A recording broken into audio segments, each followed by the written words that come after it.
2020년 9월 30일 수요 예배를 함께 드리겠습니다. 오늘 말씀의 제목은 복음이 있는 가정이란, 복음이 있는 가정은 이라고 하는 말씀의 제목을 가지고 창세기 3장 7절로부터 12절에 있는 귀한 하나님의 뜻을 배워가는 시간을 갖도록 하겠습니다. 오늘날 많은 가정들 또 부부들의 이야기를 듣다 보면 크고 작든 많은 갈등들을 가지고 있지요. 특별히 코로나19로 인해서 가족들 간에 얼굴을 대면하는 시간이 많아질수록 그 갈등의 골이 더 깊어져만 갑니다. 이번 비대면 추석으로 지낼 때 아마 그 빈도수가 더 높아질 것입니다. 그렇기 때문에 복음을 경험한 우리로서, 크리스찬으로서 가정 안에서 부부와의 관계, 또 가정 안에서의 관계는 어떻게 성서적으로 대할 것인가를 오늘의 말씀을 통해서 한번 깊이 생각해 보시길 주님의 이름으로 축원드립니다. 이 부부의 갈등, 가정의 갈등의 근본 원인을 찾아서 올라가다 보면 우리는 에덴 동산을 만나게 됩니다. 에덴 동산에서 무슨 일이 있었는지 오늘 우리가 함께 살펴볼 본문 창세기 3장 7절 말씀을 함께 합독하시겠습니다. 이에 그들의 눈이 밝아져 자기들이 벗은 줄을 알고 무화과 나무 잎을 엮어 치마로 삼았더라. 이렇게 성경에는 써져 있지요. 선악과를 먹은 순간 선악을 알게 된 것이 아니라 자신들의 부끄러운 모습, 벗은 줄을 알게 되었다는 겁니다. 달리 얘기하면 서로 간의 관계가 불편해졌다. 선악과를 먹기 전에는 그들은 그렇지 않았습니다. 창세기 2장 25절의 말씀을 보면 아담과 그의 아내 두 사람이 벌거벗었으나 부끄러워하지 아니하니라 라고 말씀합니다. 부부간의 관계가 참으로 묘하죠. 부끄러워하지 않는다는 것은 친밀한 관계를 의미하는 것입니다. 이보다 더 좋을 수 없는 관계이죠. 관계의 핵심은 친밀함입니다. 친밀함이 빠지면 관계에는 아무 의미가 없는 것이지요. 같이 얼마나 오래 살았느냐, 이것이 중요하지 않습니다. 얼마나 친밀한 관계를 맺고 있느냐, 이것이 실로 중요한 것입니다. 관계의 건강성은 친밀도로 측정할 수 있습니다. 물리적으로 한 공간에 있다는 것만으로는 그 사람들이 친하다고 할 수가 없는 것이지요. 마음을 같이 나누어 감정의 교류가 긴밀해야 합니다. 부부관계는 특별히 이러한 친밀도가 얼마나 강하게 결속되어 있느냐가 중요한 것입니다. 이러한 친밀함이 깨지면 그 다음부터는 모든 것이 힘들어집니다. 그래서 사랑의 또 다른 이름은 친밀함입니다. 친밀함이 있으면 함께 있는 것만으로도 참으로 좋지요. 하나님과의 관계에서도 마찬가지입니다. 친밀함이 없는 그러한 신앙생활은 종교생활에 지나지 않습니다. 하나님은 종종 이스라엘을 향하여서 형식적인 제사를 거부하실 때가 있으셨습니다. 마음에도 없는 외적인 제사를 받지 아니하셨던 것이지요. 지난주에 한 성도님께서 성전에 올라오셔서 상담을 요청하신 적이 있습니다. 그 내용을 요약하면 이렇습니다. 제가 그분께 설교 시간에 이 얘기를 공유해도 될까요? 허락을 받았던 내용이니 함께 나눕니다. 목사님, 이번 코로나19 기간 동안에 내 신앙의 민낯을 보게 되었습니다. 민낯이요? 어떤 민낯이요? 정 목사님은 신기하게도 저희한테 어떤 봉사의 압박이라든지 헌금 생활의 강압이라든지 구역 생활과 어떤 것을 반드시 해야 한다라는 말씀이 없으셔서 오히려 제 신앙의 민낯을 보게 되었습니다. 그러면서 본인이 코로나19 기간 동안에 힘들었던 점, 또 잘하고 있던 점, 이런 점들을 저와 나누고 돌아가셨지요. 그때 제가 말씀드린 건 한 가지입니다.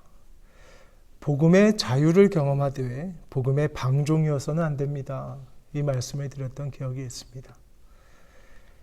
사랑하는 성도 여러분, 여러분들은 귀한 하나님의 말씀을 통해서 지금 이만큼 신앙이 성숙이 되었다면 이제부터는 여러분들 누가 강요해서 되는 문제가 아니고요. 내가 교회를 사랑하고 또 나의 신앙을 하나님 앞에 올바로 지키는 것을 어떻게 하나님 앞에서 내가 유지하는가를 생각하시고 실천하셔야 합니다. 내가 그간 배워왔던 신앙의 본질, 경외함, 그리고 하나님과의 그 단독적인 친밀함, 그 마음으로 하나님께 예배하고 있는가, 그것을 스스로 점검하는 나날이기를 주님의 이름으로 축원드립니다. 그래서 이 예배가 참 소중합니다. 예배란 하나님과의 친밀함을 나누는 시간이기 때문이죠. 하나님의 사랑을 느끼고 감정을 느끼고 마음속에 있는 것을 자연스럽게 고백할 수 있는 시간, 예배 시간. 다윗의 영성의 핵심은 바로 이 하나님과의 친밀함이었습니다. 그의 신앙 고백의 특징은 1인칭의 관점으로 고백했다는 것인데요. 시편 23편 1절에 그는 이러한 고백을 합니다. 여호와는 나의 목자시니 내게 부족함이 없으리로다 라고 고백을 하지요. 다윗은 하나님과의 친밀함 속에서 살았던 귀한 하나님의 사람이었습니다.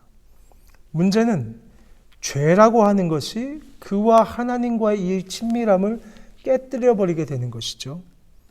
의식적으로 하나님의 낯을 피해 숨었고요. 그의 삶 가운데 친밀함이 사라지자 기쁨이 사라졌습니다. 우리도 마찬가지죠. 우리가 하나님 앞에 범죄를 하면요, 기쁘지 않고요, 자발적이지 않고요, 모든 것이 짐으로 다가옵니다. 친밀도가 높은 가정은 서로의 존재가 편안하고 자연스럽습니다. 강압과 억압이 없어요. 자녀들과의 관계도 마찬가지입니다. 부모와 자녀의 관계 안에서 건강도는 친밀도로 측정할 수가 있습니다. 자녀들에게 가장 필요한 것은 친밀함입니다. 소통입니다. 모든 것을 다 해주어도 친밀감이 없다면 그 아이는 부모의 사랑을 느끼지 못하는 것이죠. 결국 친밀함을 느끼지 못해서 애정결핍에 시달리게 되는 것입니다. 가정에서 채워야 할 사랑을 느끼지 못하면 그 아이는 반드시 다른 곳에서 사고를 치기 마련입니다.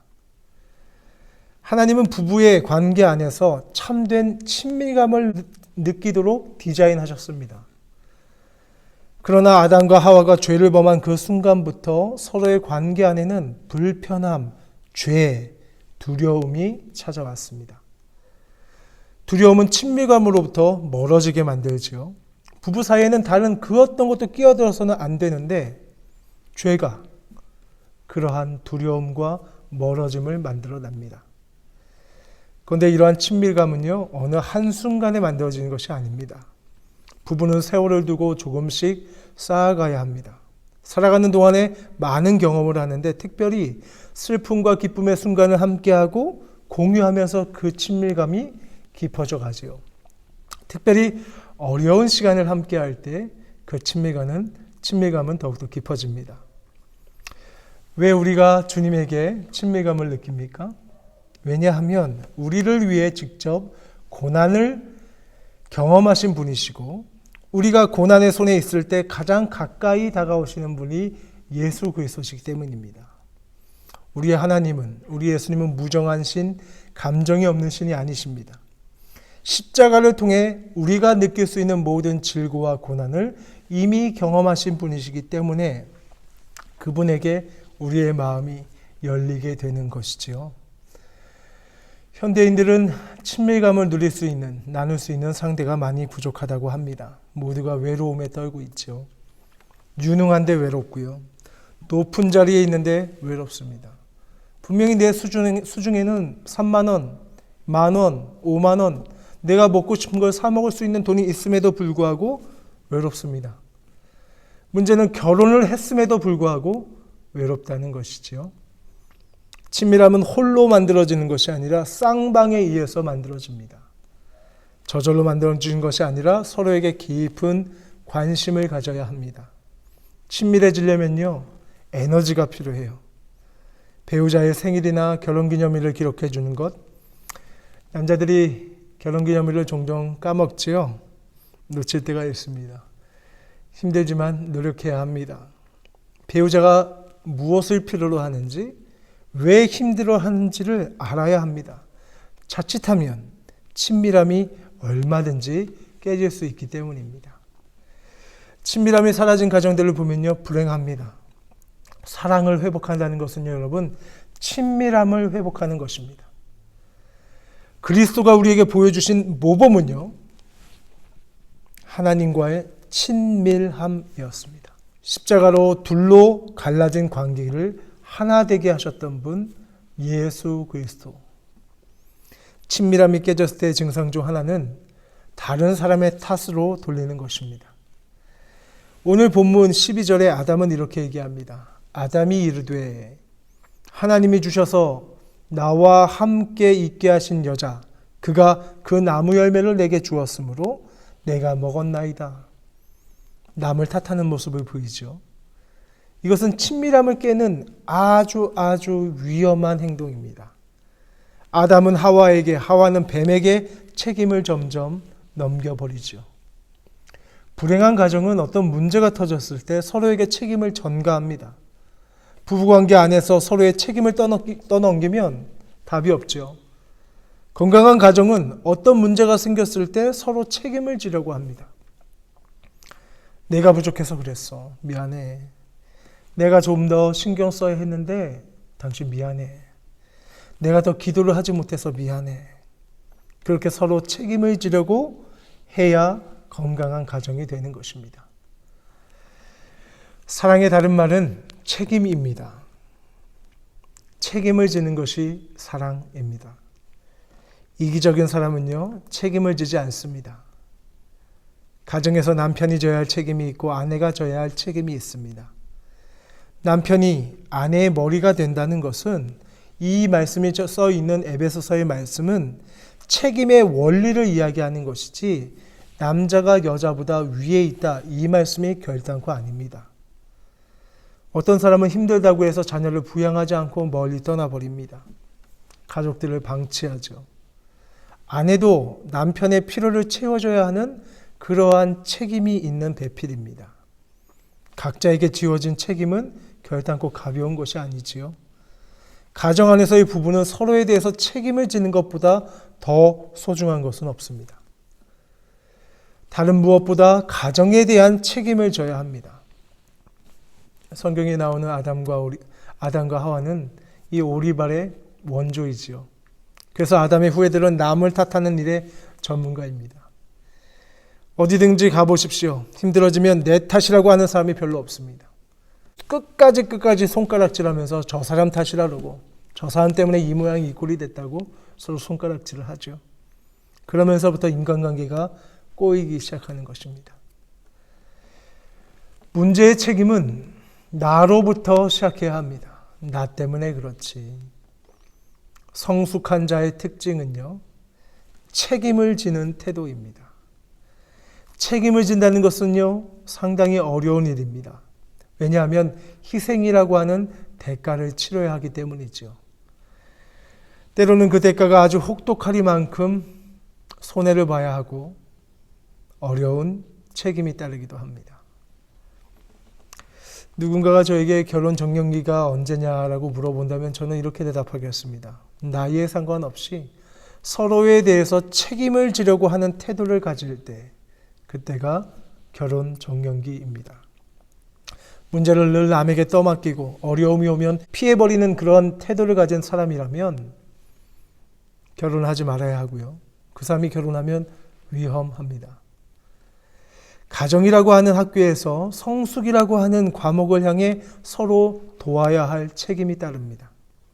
그러므로 우리는 이럴 때일수록 예수 그리스도의 십자가를 묵상해야 합니다.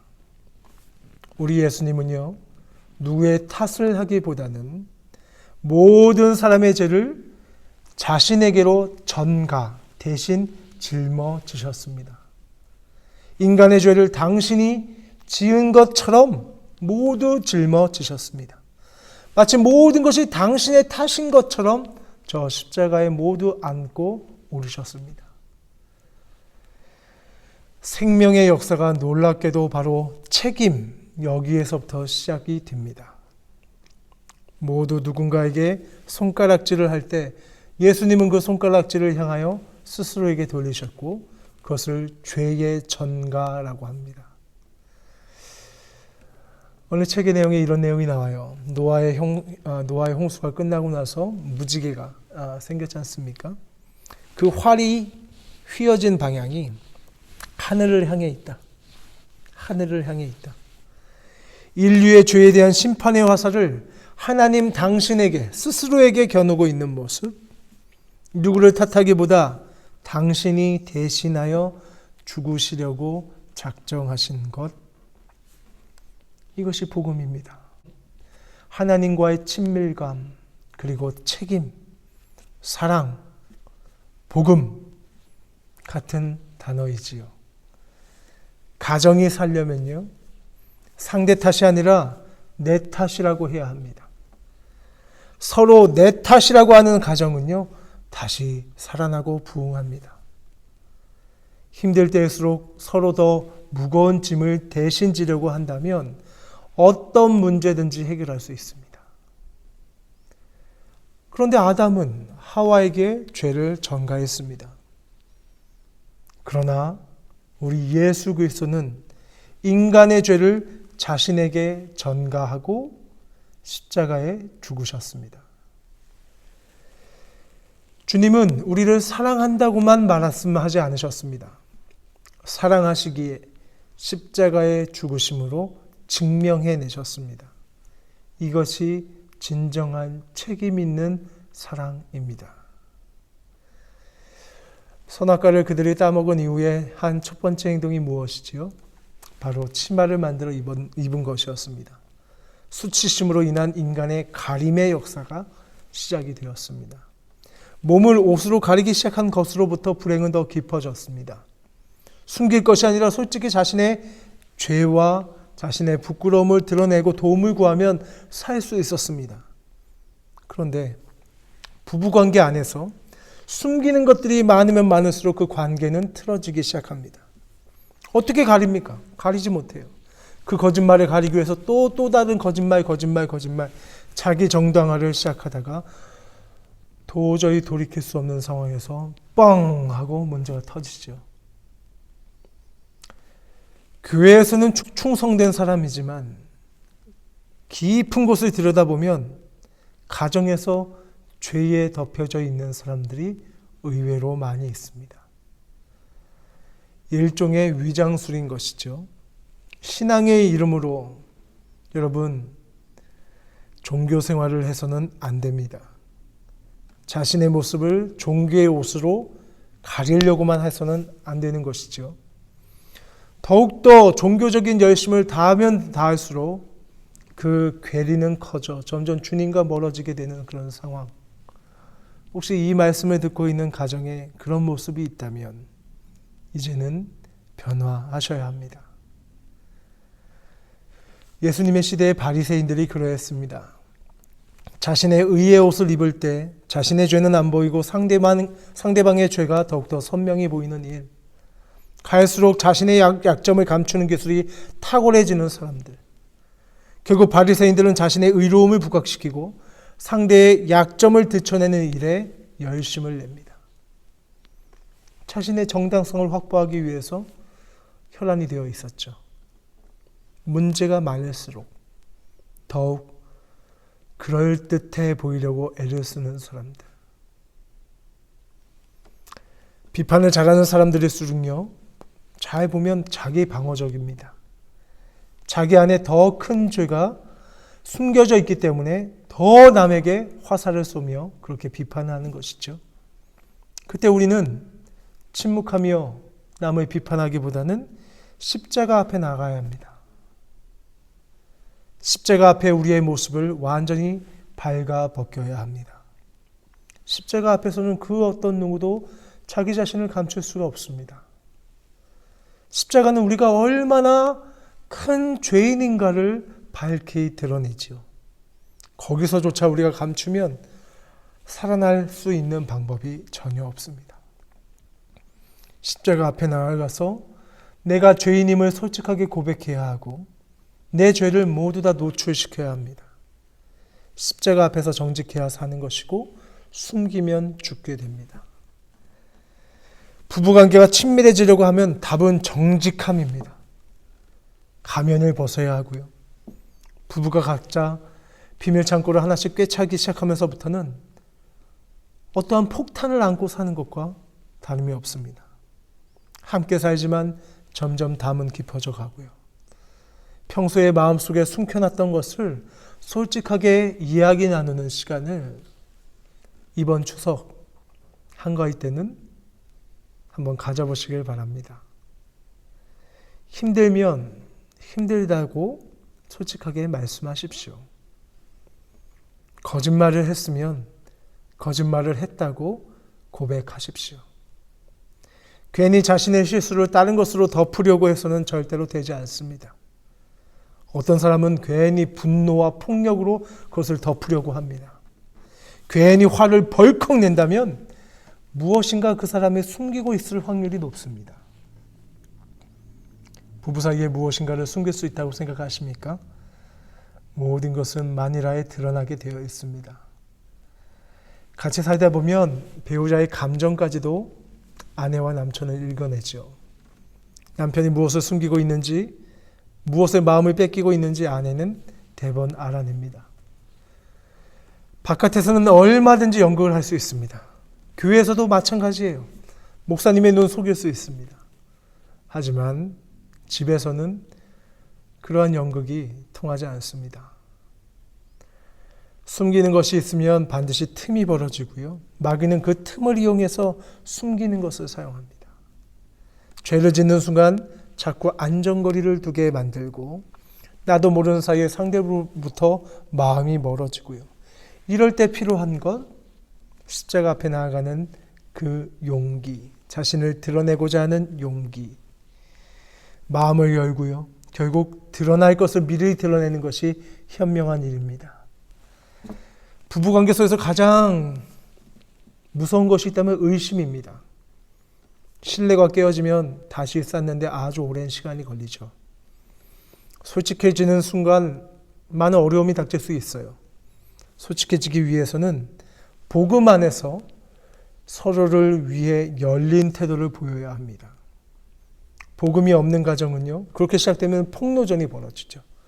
공격적으로 바뀌고 서로에게 수치를 줍니다. 하지만 우리 믿는 자들, 우리 예수 그리스도를 영접한 우리, 하나님을 아는 우리들은 복음이 있으면 편안하게 정직할 수 있습니다. 왜냐하면 복음을 통해서 우리는 밑바닥까지 모두 드러난 죄인이기 때문에 그렇습니다.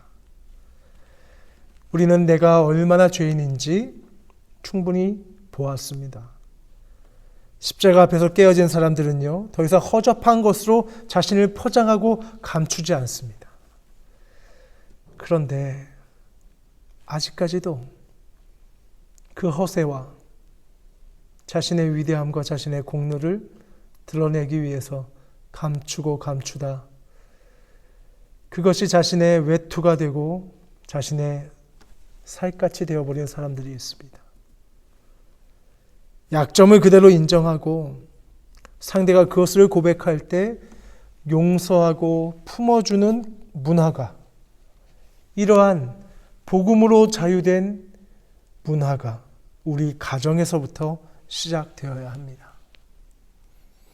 주님으로부터 받은 용서를 우리의 가족관계 안에서 먼저 실천해 내야 합니다. 우리 모두 용서가 필요한 존재입니다. 완전한 사람은 아무도 없습니다. 내가 용서해 주지 않으면요, 나도 언젠가 용서를 받을 수 없습니다. 우리 있는 그대로, 우리 자신을 있는 그대로 드러내고 고백하며 용서를 구할 때 그것이 바로 함께 살아가는 방법입니다. 에덴에서의 가정은 아주 놀라운 모습이었습니다. 벌거벗었으나 부끄러워하지 아니하였더라. 벌거벗었으나 부끄러워하지 아니하였더라. 깊은 사랑과 신비로운 관계이죠. 예수 그리스도께서 십자가에서 벌거벗었으나 부끄러워하지 아니하시며 우리의 수치를 대신하여 덮어주셨습니다. 복음을 경험하고 복음이 살아있는 우리의 가정 또한 부부관계 안에서도 서로 정죄하고 판단하지 않고 용서와 사랑을 베풀어 참된 안식을 누리는 가정이 복된 가정인 줄 믿습니다. 어느 가정이나 살펴보면 아픔이 있지요. 서로가 실수합니다. 가끔씩 우리는 싸운 적이 없다고 하는 가정들이 있는데 여러분, 싸운 것을 결단코 부끄러워하실 것이 아닙니다. 조정 과정이에요. 서로가 다르기 때문에 조정하는 거고요. 지극히 정상적인 일입니다. 갈등을 부끄럽고 이상한 것으로 여기지 마시고요. 자연스럽게 받아들이셔야 합니다. 다 그렇습니다. 그러니 싸우긴 하되 지혜롭게 복음적으로 싸우셔야 합니다. 싸움을 하나의 과정으로 보고 우리는 얼마든지 복음 안에서 회복될 수 있다 여기셔야 합니다. 부부관계에서 충돌할 때마다 내 안에 있는 이기심을 확인하십시오. 건강하고 행복한 가정이 되려면 많은 것을 포기해야 합니다. 우리의 죄성은 수시로 내 생각 중심으로, 내 중심으로 모든 것을 이끌어 가려고 합니다. 처음에는 나만 이런 대로 되나? 이렇게 마치 내가 손해보는 것 같지만 우리가 포기한 것보다 훨씬 더 크고 행복한 풍성한 행복이 몰려온다는 사실을 그 단계를 뛰어넘어야지만 알 수 있게 되죠. 틀어지고 깨어지고 갈등에 휩싸여 있는 성도님의 가정들이 있다면 이렇게 복음으로 조금씩 회복을 기도하시기 바랍니다. 그렇게 복음의 정신을 가정 가운데 회복시키시기 바랍니다. 복음이 우리 가정에 역사하면 그 가정은 살아납니다. 복음은 능력이 있어요. 아무리 망가져도 회복될 수 있는 믿음이 있습니다. 우리의 힘으로는 불가능하지만 하나님에게서는 그 복음의 힘으로 모든 것을 가능케 하십니다. 우리 모두 구원을 얻기에 전적으로 불가능한 사람이었습니다. 그런데 하나님이 우리를 구원하셨고요. 하나님과 원수되었던 우리가 이제 하나가 되었습니다. 그런 역사가 사랑하는 성도님들의 가정에 동일하게 있기를 주님의 이름으로 축원드립니다. 포기하지 마십시오. 사랑의 능력은요, 우리에게서 결단코 나올 수가 없습니다.